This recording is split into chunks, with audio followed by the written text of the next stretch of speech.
नमस्कार।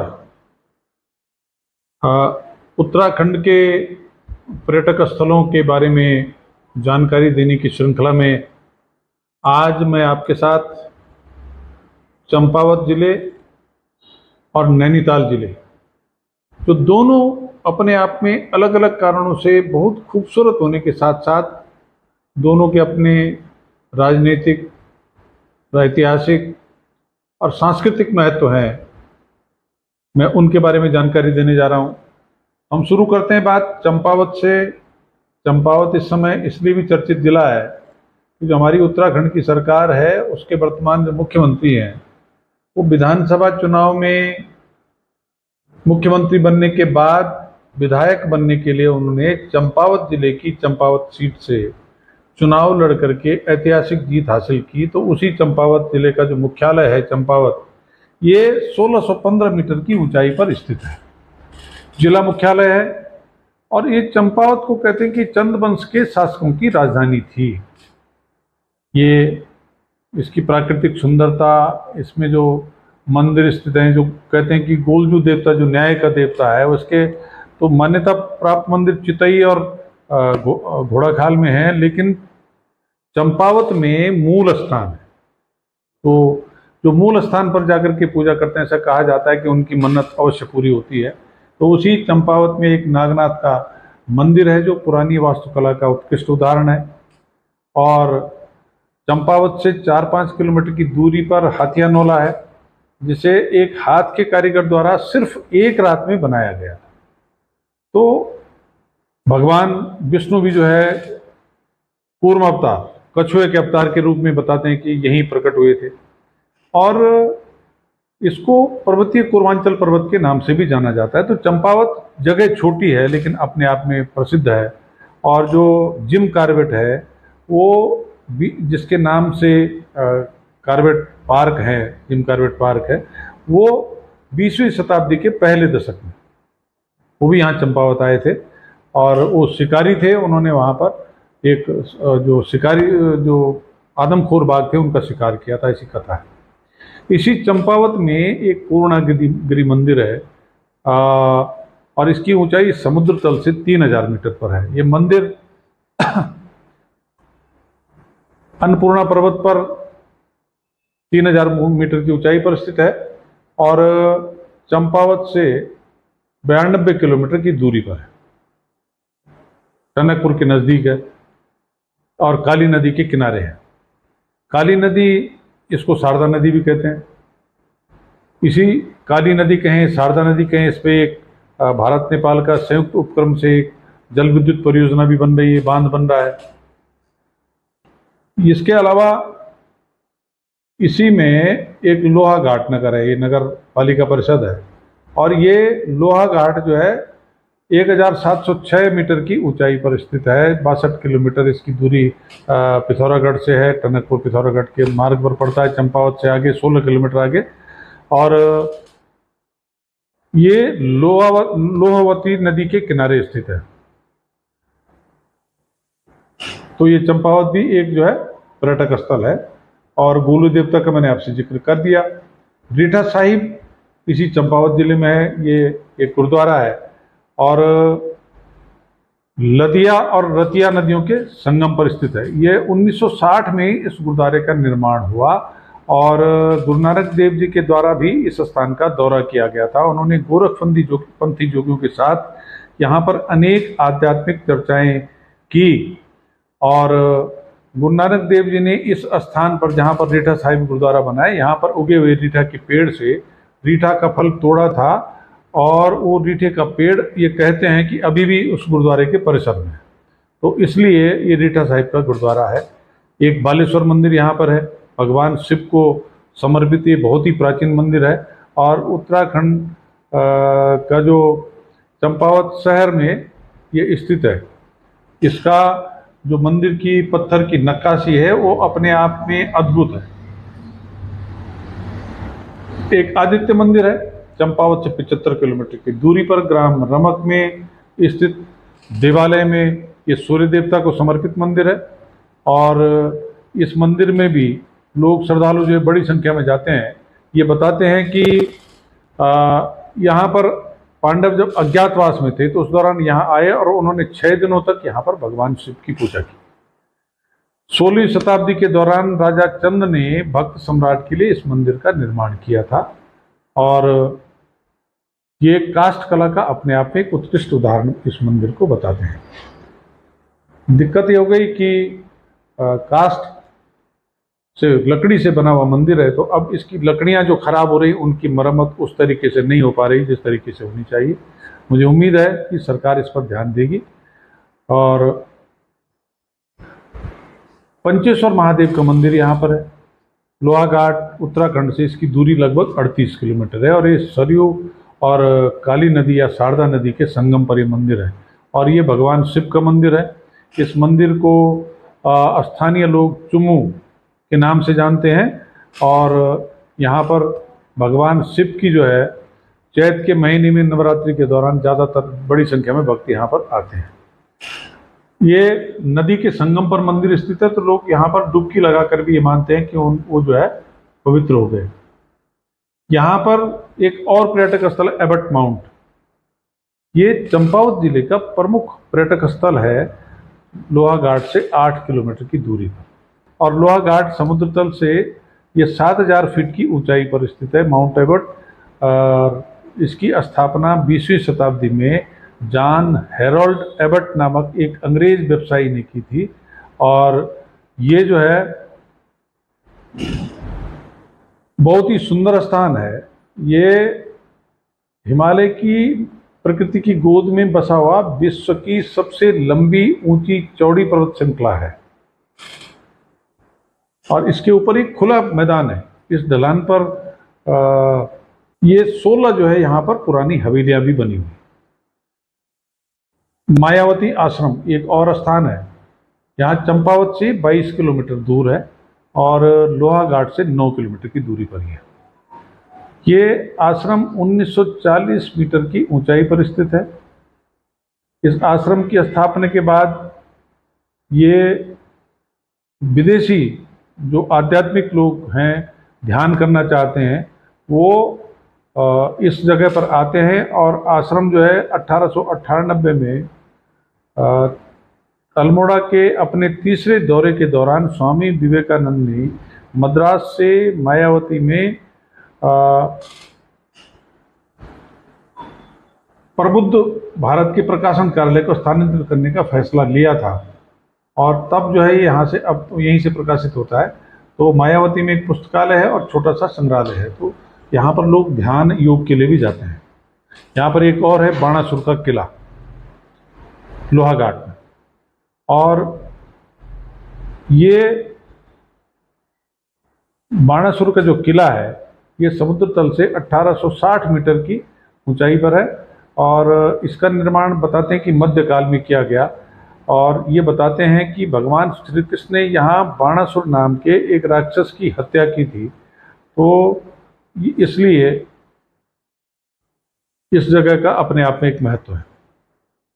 तो ये मोटे मोटे तौर पर ये जो मैंने आपको बताए पर्यटक स्थल है, लेकिन इसके अलावा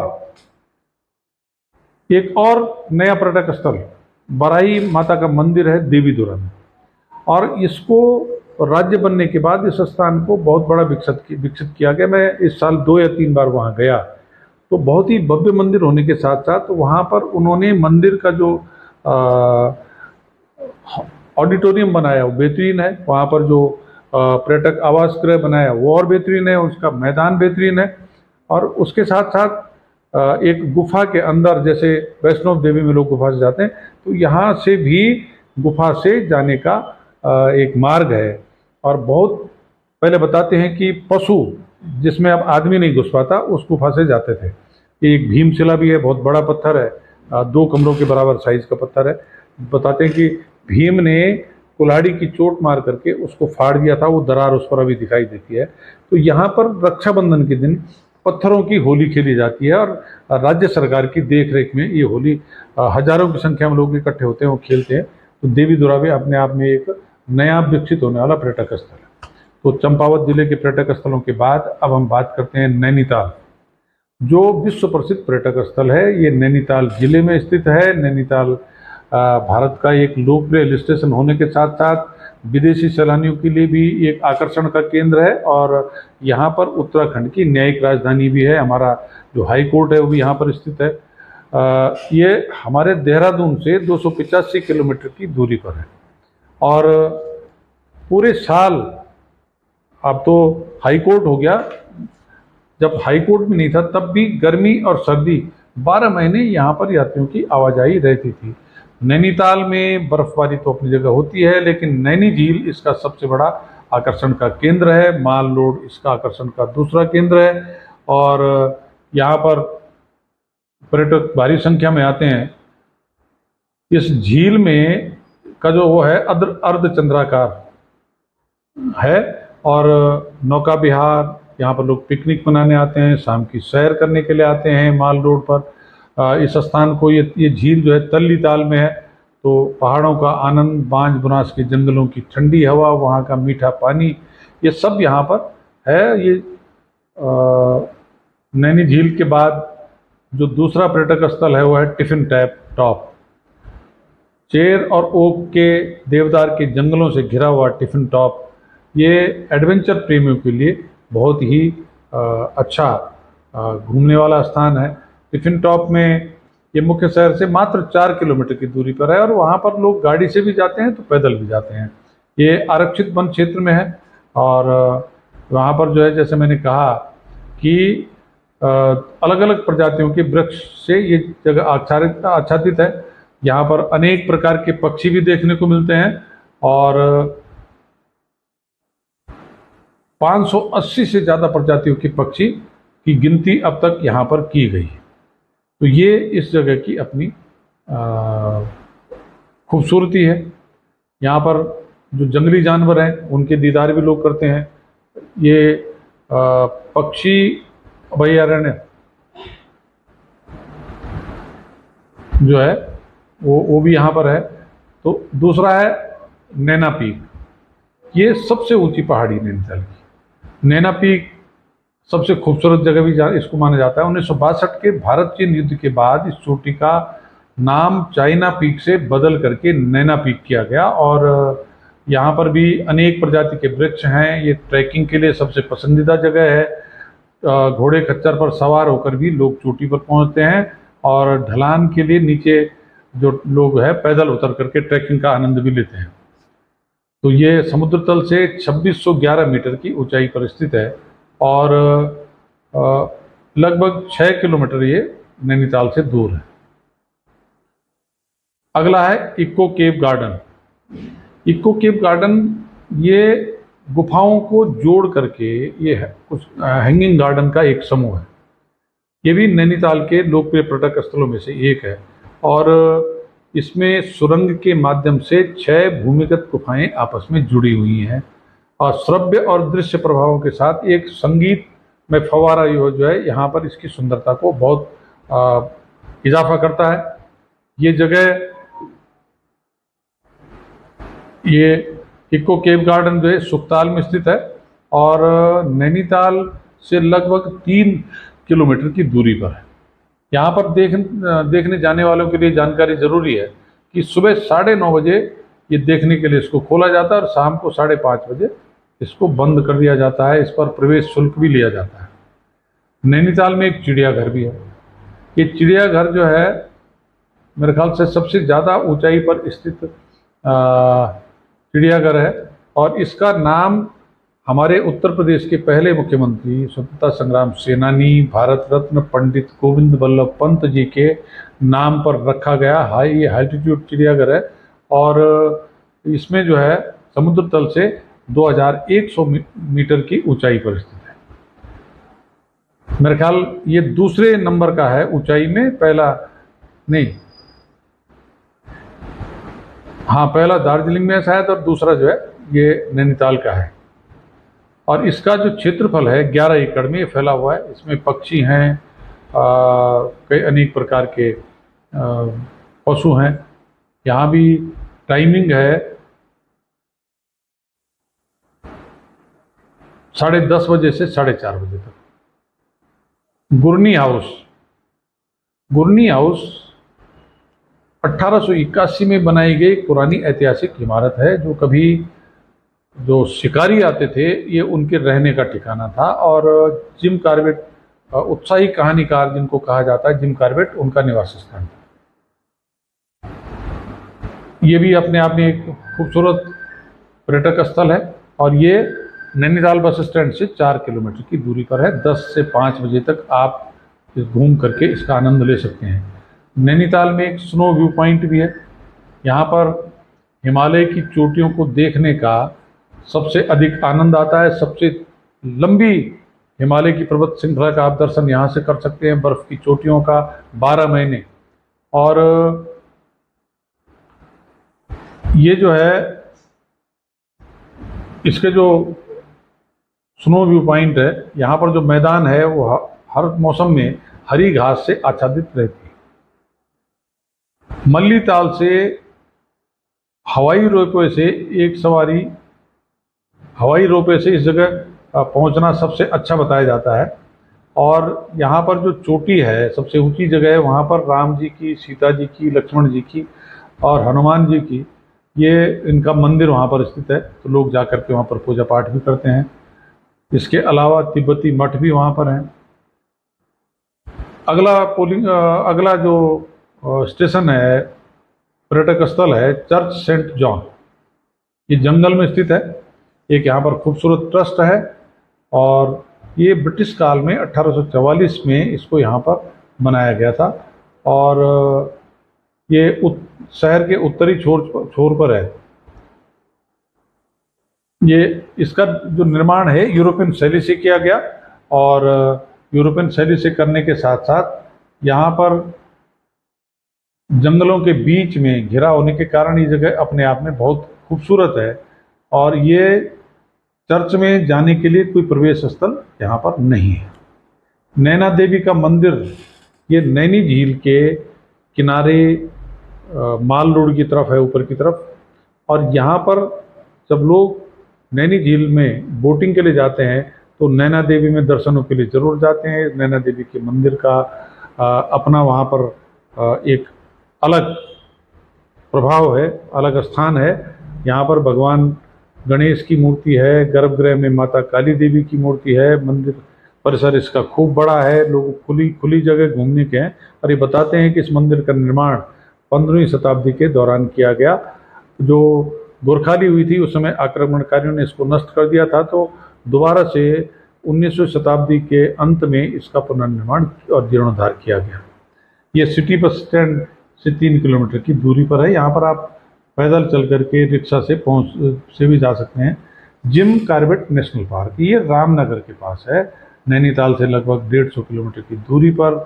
ये सबसे पुराना हमारा राष्ट्रीय उद्यान है। यहाँ पर बंगाल टाइगर से लेकर के अलग अलग प्रजातियों के वन्य जीव यहाँ पर हैं। हिरन, काकड़, बाघ और भालू, ये अलग किस्म के यहाँ पर जीव हैं। यहाँ पर सफारी भी लोग करते हैं, जंगल सफारी। और हाथी पर बैठ करके, जिप्सी पर बैठ करके, मैंने सुना आजकल जिप्सी पर बैठने की बंदिश हो गई है। तो ये हमारे राज्य का एक गौरवशाली पशु विहार है।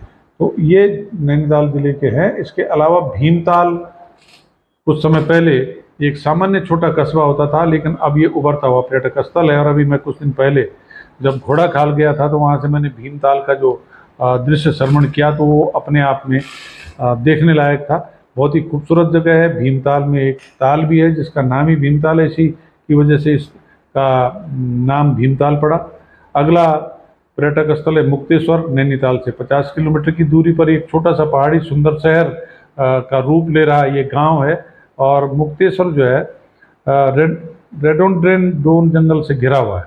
ट्रैकिंग के लिए, रॉक क्लाइंबिंग के लिए, रैपलिंग के लिए, जो साहसिक खेल होते हैं ये उनके लिए प्रसिद्ध है। यहाँ पर शिव भगवान का एक मुक्तेश्वर मंदिर के नाम से बड़ा मंदिर है। मुक्तेश्वर धाम भी यहाँ पर है और ये लगभग समुद्र तल से 7000 फीट की ऊंचाई पर है। लेकिन इसके अलावा मुक्तेश्वर और मुक्तेश्वर के सराउंडिंग में दूर दूर तक, जहाँ तक आपकी पहाड़ों पर नज़र जाती है, उस इलाके में मैदानी क्षेत्रों से लोगों ने आकर के वहाँ पर बड़ी बसायत कर दी।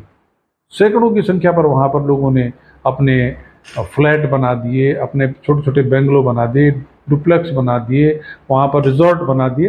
तो बड़ी संख्या में जाकर के लोग वहाँ पर बस रहे हैं इस खूबसूरत जगह पर। सतल नैनीताल से 23 किलोमीटर दूर ये मीठे पानी के झीलों का एक समूह है, और ये जैव विविधता और प्रकृति और प्रवासी पक्षियों की जो 500 प्रजातियां और तितलियों की 500 से अधिक किस्में हैं, यही यहाँ पर देखने का आप आनंद ले सकते हैं। सतल की पहाड़ियाँ पर्यटकों की ट्रैकिंग के लिए, माउंटेन बाइकिंग के लिए, और rock climbing, rafting, river rafting, night camping के लिए ये यहाँ पर आप जा सकते हैं। यहाँ पर नैनीताल में आप केबल कार की सवारी भी कर सकते हैं, और रॉक क्लाइंबिंग और ट्रैकिंग का आनंद भी ले सकते हैं। नैनी झील में नौका विहार का आनंद ले सकते हैं, तो माल रोड पर पैदल घूमने का आनंद ले सकते हैं, जहाँ पर आपको उत्तराखंड के स्थानीय जो शिल्प है उसके दर्शन भी हो जाएंगे। इसी नैनीताल जिले में जब हम अल्मोड़ा की तरफ चलते हैं तो कैंची धाम, नीम करौली बाबा का स्थान, ये अपने आप में केवल उत्तराखंड के नहीं बल्कि देश के अनेक राज्यों के लोग नीम करौली बाबा के प्रति आस्था और श्रद्धा रखते हैं, वहाँ दर्शनों के लिए जाते हैं। बड़ी संख्या में वहाँ पर भीड़ जुटती है, और यहाँ पर हनुमान जी का मंदिर भी है। नैनीताल में जो राजभवन है, इसका निर्माण 1897 से 1900 के बीच में ब्रिटिश शासकों द्वारा किया गया, और अंग्रेजी शासन में गवर्नर जो है, जो उनके अतिथि होते थे, तो गर्मियों में उनके निवास के काम आता था। इसको गवर्नर हाउस के नाम से भी जाना जाता था। और अब यहाँ पर उत्तराखंड के गवर्नर जब नैनीताल जाते हैं तो वो उनका रुकने का स्थान है। इसको विक्टोरियन स्टाइल में बनाया गया, और इसमें 113 कमरे हैं जो वास्तुकला का एक अलग नमूना पेश करते हैं। तो यहाँ पर एक और चीज़ है कि इसके प्रांगण में फूलों की अनेक प्रजातियां हैं इसके मैदान में, और गोल्फ का मैदान, स्विमिंग पूल, ये सब यहाँ पर उपलब्ध है। हनुमानगढ़ी नैनीताल में जो है, हनुमानगढ़ी सैलानियों के लिए, धार्मिक यात्रियों के लिए विशेष आकर्षण का केंद्र है। यहाँ पर पहाड़ की कई चोटियों के और मैदानी क्षेत्रों के सुंदर दृश्य जो है इस जगह से दिखाई देते हैं। यहाँ हनुमानगढ़ी के पास एक बड़ी वेधशाला भी है, और इस वेधशाला में नक्षत्रों का अध्ययन किया जाता है। दूसरा एक पर्यटक स्थल है भवाली। भवाली जो है, जब हम नैनीताल से अल्मोड़ा के लिए चलते हैं तो जोलीकोट से आगे चीड़ के घने वनों का दर्शन होता है। ये गेठिया के यहाँ पर टीबी का सैनिटोरियम है, और 1912 में इस सैनिटोरियम की, टीबी सैनिटोरियम की यहाँ पर स्थापना की गई थी।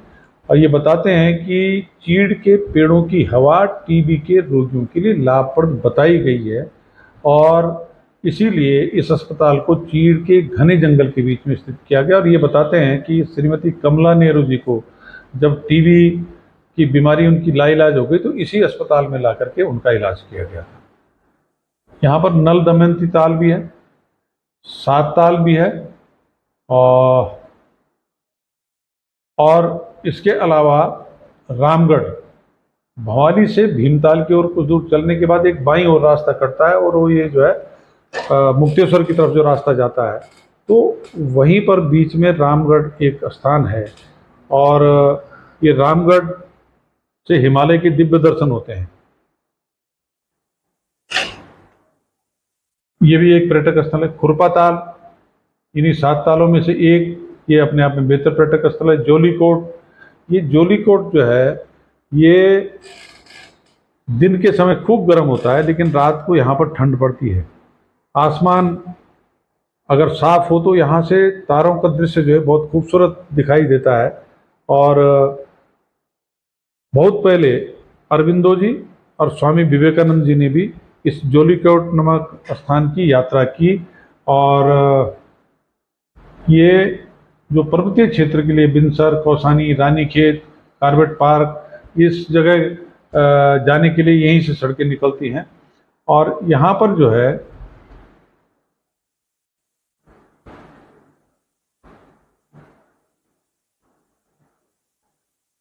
ये जगह क्योंकि केंद्र का स्थान है, तो इसलिए ये अब यहाँ पर नए पर्यटक स्थल के रूप में विकसित हो रहा है। और जो सैलानी आते हैं, आते जाते यहाँ पर रुकते हैं।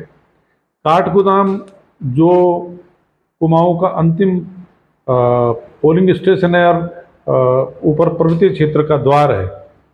यहाँ पर भी ये गोला नदी के किनारे हल्द्वानी नगर के पास बसा हुआ है। और ये कुमाऊं, ये काठगोदाम जो है ये भी एक पर्यटक स्थल है। हल्द्वानी जो देहरादून के बाद राज्य का दूसरा बड़ा शहर है। ये हल्द्वानी कुमाऊं मंडल का मुख्यालय भी है। और यहाँ पर जो है कि शैक्षणिक और व्यापारिक गतिविधियाँ देहरादून के बाद दूसरे नंबर पर है। तो ये भी एक पर्यटक स्थल है। यहाँ पर हल्द्वानी में अंतर्राष्ट्रीय चिड़ियाघर है गोलापार में। और यहीं पर एक अंतर्राज्यीय बस अड्डे का निर्माण हो रहा था, आपसी लड़ाई में वो रुक गया। तो इस ढंग से ये नैनीताल जिले के पर्यटक स्थल है। अब हम किसी दूसरे दिन बात करेंगे पिथौरागढ़ और उधम सिंह नगर, 2 जिले बच गए, उनमें कौन कौन पर्यटक स्थल है उनकी बात करेंगे। तो हमारी कोशिश है कि इस बातचीत के माध्यम से हम अपने को जाने, अपने इलाके के जो महत्वपूर्ण स्थान हैं उनके बारे में जाने, वो हमारे किस काम आ सकते हैं उसके बारे में जाने। और हमारी कोशिश होनी चाहिए कि जब हम अपने को जानेंगे, अपने गांव को जानेंगे, अपने समाज को जानेंगे, अपने इलाके को जानेंगे, अपने क्षेत्र में, अपने ब्लॉक में, अपने विधानसभा में, अपने ज़िले में, अपने राज्य में क्या क्या संसाधन हैं, क्या क्या चीज़ें हैं, तो हमारा एक जो सामान्य ज्ञान है उसमें तो बढ़ोतरी होगी। लेकिन उसके साथ साथ इन चीज़ों का हमारे जीवन में उपयोग क्या है, हमारी भावी पीढ़ी के जीवन में उपयोग क्या है, इसमें भी ज्ञानवर्धन होगा। और हम अपने अलावा और लोगों को जानकारी दे करके उनका भी हित कर सकते हैं। तो उम्मीद है कि आपको मेरी बात पसंद आई होगी। मैं निवेदन कर रहा हूं कि चैनल को सब्सक्राइब करने के साथ लाइक करने और इसमें अपना कमेंट देने का कष्ट करेंगे। आप सबका धन्यवाद। जय हिंद, जय उत्तराखंड।